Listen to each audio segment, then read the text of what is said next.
Our next pass through the debris we estimate to be around 0706. Debris in space forced astronauts on the International Space Station to take emergency steps, including shelter in place for 2 passes near a debris cloud.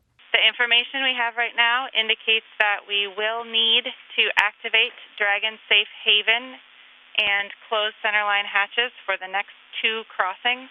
U.S. officials blame a Russian anti-satellite test, generating more than 1,500 pieces of trackable orbital debris and hundreds of thousands of smaller pieces. They say this increases the risk to those on the ISS and other human spaceflight activities. So there's concerns about the debris itself, and obviously, more writ large,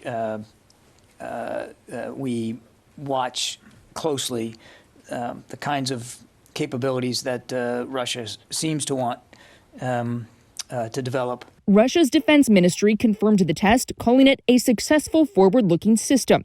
It maintained the resulting pieces don't threaten space activities. Russia's dangerous and irresponsible behavior jeopardizes the long-term sustainability of outer space and clearly demonstrates that Russia's claims of opposing the weaponization of space are disingenuous and hypocritical. The United States will work with our allies and partners to respond to Russia's irresponsible act. It's not the first test or collision of its kind to create more debris in space, though. The Chinese did this back in 2007, and it caused about 2,000 pieces of space debris. India did this as well, although that didn't cause as many debris. University at Buffalo's John CRASSIDIS says the main concern is keeping humans safe. We just don't have the technology to really solve this problem right now.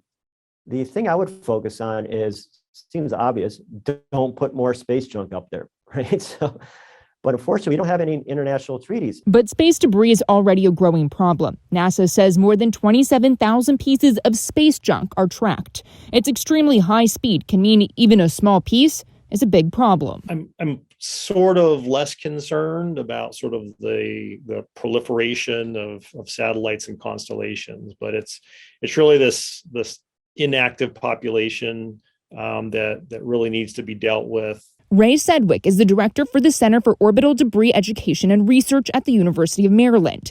He says it's a matter of political will and funding, but he explains the concern with this latest debris is the altitude. And so almost immediately after the incident, there were pieces that were coming to a low enough altitude that they were actually intersecting with the International Space Station orbit. And so that's very concerning, obviously, because we actually have humans on board the ISS. So, it'll be probably, 5 to 8 years before all of those debris objects eventually deorbit from that altitude. This latest incident came just days after 4 astronauts from NASA's SpaceX Crew 3 mission joined the station. From the crew, thanks for a crazy but well-coordinated day. We really appreciated all the situational awareness you gave us, and it was certainly a great way to bond as a crew, starting off our very first workday in space.